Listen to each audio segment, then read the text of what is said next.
ಹೊರದು ಬಿದ್ದಿರೋದು ನಾನು ಅದನ್ನ ಹೇಳಿದ್ದು. ಅವ್ರು ಅದಕ್ಕೆ ಕರೆಕ್ಟಾಗಿ ವಾಟ ಕೊಟ್ಕೊಂಡು ನೀರು ಫ್ಲೋ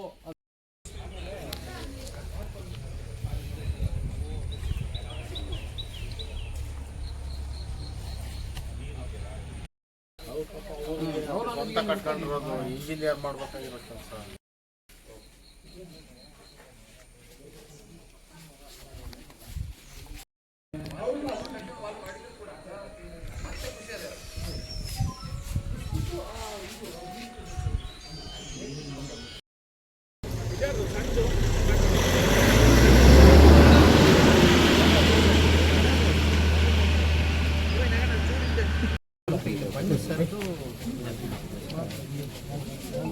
ವಾಲ್ ಒಳಗೆ ಹೋಯ್ತಾರೆ ಈ ಥರ ಎಲ್ಲೆಲ್ಲ ವಾರ್ನಿಂಗ್ ಕೊಟ್ಟಿದ್ದೆ ಸರ್. ನಾನು ಕೊಟ್ಟಾಗಿದೆ ಸರ್. ಇದಕ್ಕೂ ಮುಂಚೆನೇ ಈಗ ಏನು ಮಾಡುತ್ತೆ ಸರ್ ಮುನ್ಸಿಪಾಲ್ಟಿ ಈ ಮನೆಗೆ ಚೀಫ್ ಆಫೀಸರ್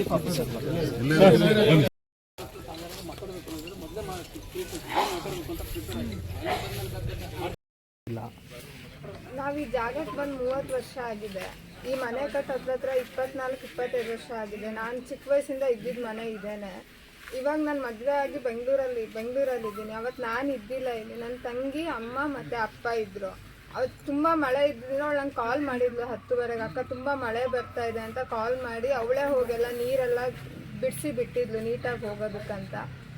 ಮಧ್ಯ ಎದ್ದು ಕೂಡ ನೋಡಿದಾಳಂತೆ ಅವಳು ತುಂಬ ಜೋರಾಗಿ ಮಳೆ ಬರ್ತಂತ. ಅವಳು ಹೆದರ್ಕೊಂಡು ಮಲಗಿದ್ದಿಲ್ಲ ಅವಳು. ಆಮೇಲೆ ಜೋರು ಮಳೆ ಬರ್ತಂತ ಅಮ್ಮನ ಕೈ ಹಿಡ್ಕೊಂಡು ಅವಳು ಬಾ ಹೋಗೋಣ ಅನ್ನೋಷ್ಟೊತ್ತಲ್ಲಿ ಹಿಂದ್ಗಡೆ ಬಿದ್ದಿತ್ತು. ಅಪ್ಪನೂ ಅಲ್ಲಿ ಮಲಗಿದ್ರು. ಅಪ್ಪನ ಮೇಲೂ ಎಲ್ಲ ಬಿದ್ದು ಅಪ್ಪನ ಆಸ್ಪತ್ರೆಗೆ ಸೇರಿಸ್ತು. ಹಿಂದ್ಗಡೆ ತುಂಬ ಕುಸಿತನೇ ಇದ್ದಾಗೆಲ್ಲ ಅಪ್ಪನೇ ಅವ್ರ ಕೈಯಿಂದನೇ ದುಡ್ಡು ಹಾಕ್ಬಿಟ್ಟು ಅವರೇ ಯಾವಾಗಲೂ ಸರಿ ಮಾಡೋರು ಮಳೆಗಾಲದಲ್ಲಿ. ಅವ್ರ ಅಪ್ಪನೂ ತುಂಬ ನಾವು ಇದನ್ನ ಹಿಂದೆ ವಾಲ್ ಕಟ್ 10-12 ವರ್ಷ ಆಗಿದೆ ನನಗೆ ನೆನಪಿರೋಂಗೆ. ಸೊ ಅವಾಗ್ಲೂ ಸ್ವಲ್ಪ ಜನ ಹೆಲ್ಪ್ ಮಾಡಿದ್ದಾರೆ, ಮಾಡಿಲ್ಲ ಅಂತಿಲ್ಲ. ಸ್ವಲ್ಪ ಅವ್ರು ಗೌರ್ಮೆಂಟಿಂದ ಅಲ್ಲ ಅಂದ್ರೂ ಇಲ್ಲಿ ಯಾರು ಲೋಕಲ್ ಇದ್ದಾರೋ ಅವರೆಲ್ಲ ಹೆಲ್ಪ್ ಮಾಡಿದ್ದಾರೆ. ಬಟ್ ಇವಾಗ ನಮ್ಗೆ ಇರೋಕ್ಕೆ ಕೂಡ ಜಾಗನೂ ಇಲ್ಲ, ಬೇರೆ ನಮ್ಗೆ ಇನ್ಕಮ್ ಅಂತ ಯಾವುದೂ ಇಲ್ಲ. ನನ್ನ ತಂಗಿಗೆ ಆ್ಯಕ್ಚುಲಿ ಮದುವೆ ಮಾಡಬೇಕು ಅಂತ ಇದ್ದೆ ನಾವು. ಈಗ ನನ್ನ ತಮ್ಮನೂ ಒಂದು ಕಡೆ ಕೆಲ್ಸಕ್ಕೆ ಹೋಗ್ತಾನೆ, ಅವನಿಗೂ ಹೇಳೋಷ್ಟೆಲ್ಲ ಸಂಬಳ ಇಲ್ಲ. ಅಪ್ಪ ಲೋಡ್ ಕೆಲ್ಸಕ್ಕೆ ಹೋಗ್ತಾರೆ. ಅಮ್ಮಂಗೂ ಹೆಲ್ತ್ ಇಶ್ಯೂದಾಗ ಅಮ್ಮನೂ ಏನೂ ಮಾಡೋಕ್ಕಾಗ್ತಿಲ್ಲ. ನಮ್ಗೆ ಬೇರೆ ಇನ್ಕಮ್ಮು ಇಲ್ಲ, ಬೇರೆ ಜಾಗನೂ ಇಲ್ಲ ಇರೋದಕ್ಕೆ. ಮತ್ತು ನಮ್ಗೆ ನೆಕ್ಸ್ಟ್ ಏನಾಗುತ್ತೆ ಅಂತಲೂ ಗೊತ್ತಿಲ್ಲ. ಸದ್ಯಕ್ಕೆ ಅಮ್ಮ ಮತ್ತು ತಂಗಿಯರ ಪಕ್ಕದ ಮನೇಲಿದ್ದಾರೆ. ನಮಗೆಲ್ಲೂ ಇರೋಕ್ಕೆ ಜಾಗನೂ ಕೂಡ ಇಲ್ಲ. ಸೊ ಗೌರ್ಮೆಂಟೇ ನಮ್ಗೆ ಏನಾದ್ರು ಪರಿಹಾರ ಕೊಡಬೇಕು ಇವಾಗ. ಇಲ್ಲಾಂದರೆ ನಮ್ಮ ಮತ್ತು ನಾವು ಇಲ್ಲೇ ಬಂದಿದ್ರು ಮತ್ತು ನಮ್ಮ ಜೀವಕ್ಕೆ ಯಾರೂ ಗ್ಯಾರಂಟಿನೂ ಇಲ್ಲದೆ ಆಗೋಗ್ಬಿಡ್ತೀವಿ.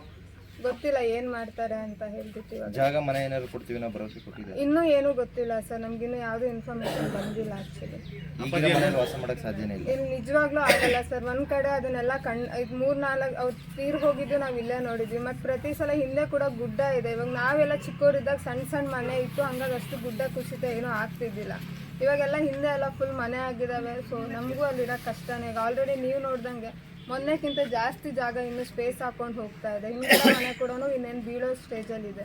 ಇಲ್ಲಿ ಇರೋದಕ್ಕಾಗಲ್ಲ ಸರ್. ಇನ್ನು ನೆಕ್ಸ್ಟ್ ಇದ್ರೂ ನಮಗೇನೆ ಇಲ್ಲಿ ಪ್ರಾಬ್ಲಮ್ ಏನೋ. ಇನ್ನೂ ಗುಡ್ಡ ಅದು ಇನ್ನೂ ಕುಸಿತಾನೆ ಬರುತ್ತೆ. ಆದಷ್ಟು ಬೇಗ ಒಂದು ವ್ಯವಸ್ಥೆ ಮಾಡಿಕೊಡ್ಲಿ ಅಂತಲ್ಲ ಸರ್ಕಾರ.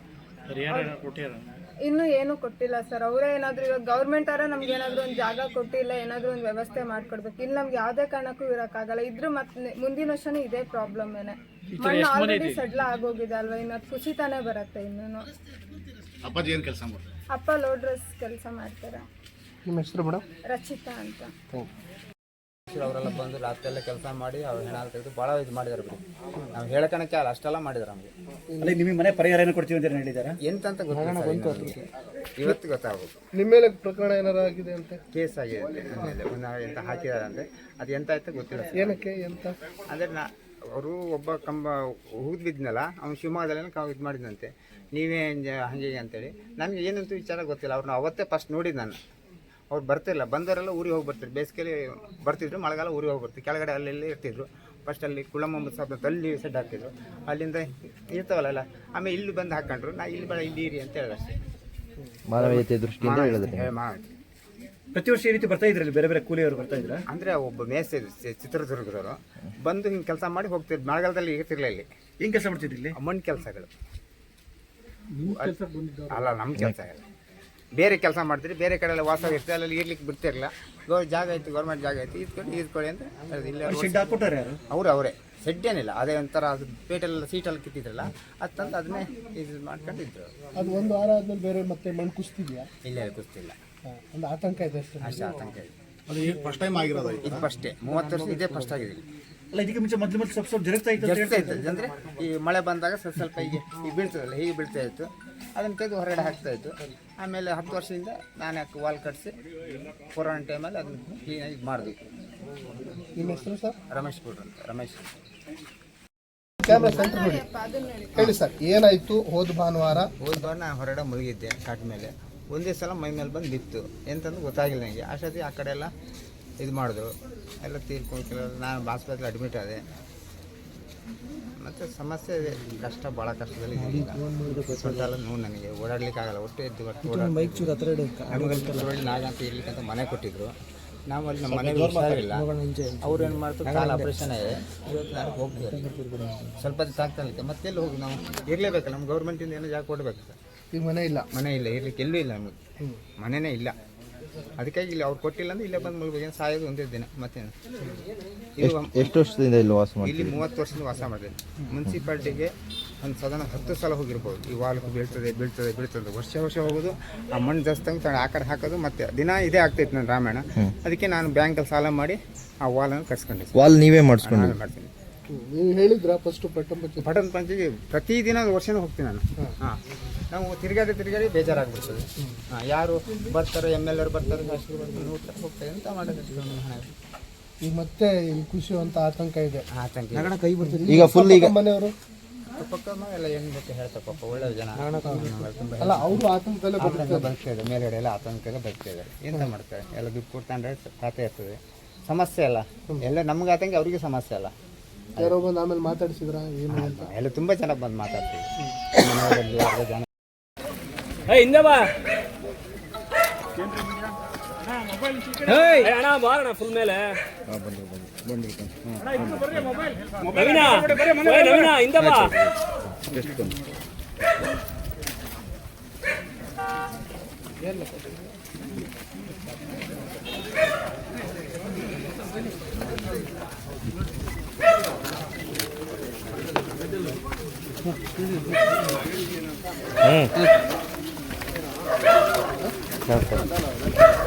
ನಮಸ್ತೆ. ಇದೆ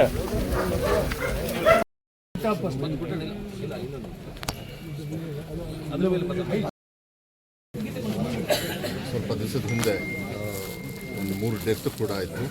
ಅವ್ರ ಪಾಪ ಕೂಳೆ ಹೋಗಿ ಇಲ್ಲಿಗೆ ಕೂಲಿಗೆ ಬಂದವರು. ಪ್ಲಸ್ ಇಲ್ಲೆಲ್ಲದೂ ಕೂಡ 3-4 ಮನೆಯೂ ಕೂಡ ಡ್ಯಾಮೇಜ್ ಆಗಿದೆ. ಈ ಮನೆಯೂ ಕೂಡ ಡ್ಯಾಮೇಜ್ ಆಗಿದೆ. ಕೆಲವ್ರಿಗೆಲ್ಲರಿಗೂ ಕೂಡ ನೋಟಿಸ್ ಕೊಟ್ಟಿದ್ದಾರೆ, ಯಾಕೆಂದರೆ ಅವರ ಮತ್ತೆ ಮುಂದೆ ಅನಾಹುತ ಆಗಬಾರ್ದು ಅಂತ ಹೇಳಿ ಮಾಡಿದ್ದಾರೆ. ಈಗ ನಾವು ಮೀಟಿಂಗ್ ಇಟ್ಕೊಂಡು ತಾಲೂಕು ಆಫೀಸಲ್ಲಿ ಇದ್ರ ಬಗ್ಗೆ ಚರ್ಚೆ ಮಾಡಿ, ಬರದ ಬಗ್ಗೆನೂ ಅಷ್ಟೇ, ಅತಿವೃಷ್ಟಿದು ಏನಾರು ಅನಾವೃಷ್ಟಿ ಎರಡನ್ನೂ ಕೂಡ ಚರ್ಚೆ ಮಾಡೋದು. ಒಂದು ಸರ್ಕಾರದ ವತಿಯಿಂದ ಏನು ಕಾನೂನುಬದ್ಧವಾಗಿ ಅವರಿಗೆ ಹೈಯೆಸ್ಟ್ ಏನು ಸಹಾಯ ಮಾಡಬೇಕು. ಯಾಕೆಂದರೆ ಪಾಪ ಅವ್ರ ತಾಯಿನೂ ಕೂಡ ಅದೇ ಹೇಳ್ತಾ ಇದ್ದಾರೆ, ನಾವೆಲ್ಲ ಒಂದೊಂದು ಉಸಿರು ಕೂಡ ಒಂದೊಂದು ಕಾಪಾಡಿಕೊಂಡು ನಾವು ಮನೆ ಕಟ್ಟಿದ್ದೀವಿ ಅಂತ. ಇದೇ ಅವ್ರಿಗೆ ದೊಡ್ಡ ಅರಮನೆ ಪಾಪ.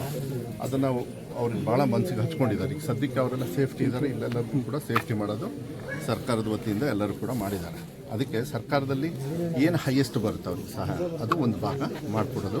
ಮತ್ತು ಅವ್ರು ಇಲ್ಲಿ ಮತ್ತೆ ಇರೋಕ್ಕಾಗಲ್ಲ ನನ್ನ ಪ್ರಕಾರ, ಅವರಿಗೆ ಬೇರೆ ಕಡೆಗೆ ಜಾಗ ಕೊಡಬೇಕಾಗುತ್ತೆ. ಅದಕ್ಕೆ ಅವರಿಗೆ ಸೈಟ್ ಕೊಡೋದ್ರ ಜೊತೆಗೆ ನಿವೇಶನ ಇದು ಬಿಲ್ಡಿಂಗ್ ಕಟ್ಕೊಳ್ಳೋದಕ್ಕೂ ಕೂಡ ನಾವು ಯಾವ ರೀತಿ ಸಹಾಯ ಮಾಡಬೇಕು ಸರ್ಕಾರದಿಂದ. ಪ್ಲಸ್ ನಾನು ಸುಮ್ಮನೆ ಸ್ನೇಹಿತರಿಗೆ ನೋಡಿದೆ, ಅವತ್ತೇ ಮಾತಾಡಿದ್ವಿ ನಾವು. ಸ್ವಲ್ಪ ಇಲ್ಲಿ ನಮ್ಮ ಯುವಕರಿದ್ದಾರೆ ಪಕ್ಷದ ವತಿಯಿಂದ, ಅವರಿಗೂ ಕೂಡ ಹೇಳಿ ಸ್ವಲ್ಪ ಮಾಡಿ, ನಾನು 1 ಲಕ್ಷ ಕೊಡ್ತೀನಿ, ಅವರೆಲ್ಲ ಸೇರಿ ಒಂದು 5 ಲಕ್ಷ ಮಾಡ್ತಾರೆ. ಅದನ್ನು ಯಾರ್ಯಾರಿಗೆ ಹಂಚ್ಕೊಳ್ಬೇಕು ಅದಂತೂ, ಇನ್ನೂ ಯಾರಾದರೂ ಬೇರೆಯವ್ರಿಗೆ ಕೊಡೋದಿದ್ರೂ ಪರವಾಗಿಲ್ಲ. ಆ ರೆಸ್ಪಾನ್ಸಿಬಿಲಿಟೀಸು ನಮ್ಮ ಯೂತ್ಸ್ ಎಲ್ಲ ತೊಗೊಂಡಿದ್ದಾರೆ, ಅವ್ರು ಮಾಡ್ತಾರೆ. ಬಟ್ ಅವರಿಗೆ ಅನುಕೂಲ ಆಗಾಗಿ ಈಗ ಸದ್ಯಕ್ಕೆ ರೆಂಟಲ್ಸು ಅವರು 4 ತಿಂಗಳು ಇಲ್ಲ 6 ತಿಂಗಳು ಆಗೋಕ್ಕೆ ಸರ್ಕಾರ ಕೊಡುತ್ತೆ. ಅಷ್ಟರೊಳಗನೆ ಅವರಿಗೆ ಶಾಶ್ವತ. ಸರ್, ಈ ಪ್ರಕರಣಕ್ಕೆ ಸಂಬಂಧಪಟ್ಟಂಗೆ ಇಲ್ಲೊಂದು FIR ಆಗುತ್ತೆ, ಆದರೆ ಹುಲಿಕಲ್ ಘಾಟದ್ದು ಕುಸಿದಾದಾಗ ಇನ್ನೂ ಕೂಡ FIR ಆಗಿಲ್ಲ. ಅದ್ರ ಬಗ್ಗೆ ಗುತ್ತಿಗೆದಾರ ಮೇಲೆ ಆಗಿಲ್ಲ, ಇಲ್ಲೂ ಕೂಡ ಯಾವುದೇ ರೀತಿ, ಇಲ್ಲಿ ಮಾತ್ರ ಯಾಕೆ ಅಂತ ಕೇಳ್ತಾರೆ. ಲಾಸ್ಟ್ ಟೈಮು ಅವಾಗ ಬಂದು ನಾನು ಹೇಳಿ ಹೋಗ್ತೀನಿ, ಅದ್ರದ್ದು ಏನು ಅಂಥೇಳಿ ತೊಗೊಳ್ತೀನಿ. ಇದ್ರದ್ದು ವಿಚಾರನೂ ಕೂಡ ನಾವು ತೊಗೊಳ್ತೀವಿ. ಯಾಕೆಂದರೆ ನಾವು ರೆಸ್ಪಾನ್ಸಿಬಿಲಿಟೀಸ್ ತೊಗೊಳ್ಳಿಲ್ಲ ಅಂತ ಹೇಳಿದರೆ ನಾವು ಏನು ಇಂಥ ಅನಾಹುತಗಳು ಬೇರೆಯವ್ರು ಯಾರು ಕೇರ್ಲೆಸ್ ಆಗುತ್ತೆ. ಅದಕ್ಕೆ ನಾನು ಆ ರೀತಿ ಸುಮ್ಮನೆ ಇರ್ತಕ್ಕಂಥದ್ದು. ಅಂದ್ರೆ ಒಂದ್ ಕಡೆ ಯಾಕೆ ಮತ್ತೆ ಆ ಕಡೆ ಫಸ್ಟ್ ಆಗಿದ್ದಾಗ ಯಾಕೆ ಆಗಿಲ್ಲ ಅನ್ನೋದು ಒಂದು ನಾನು ಬಂದಿದ್ದೀನಿ, ಅದನ್ನು ಕೂಡ ಇವತ್ತು ಮಾತಾಡ್ತೀನಿ, ಏನು ತೊಂದರೆ ಇಲ್ಲ. ನಾನು ಅಲ್ಲಿ ಭೇಟಿ ಮಾಡಿದ್ದೆ.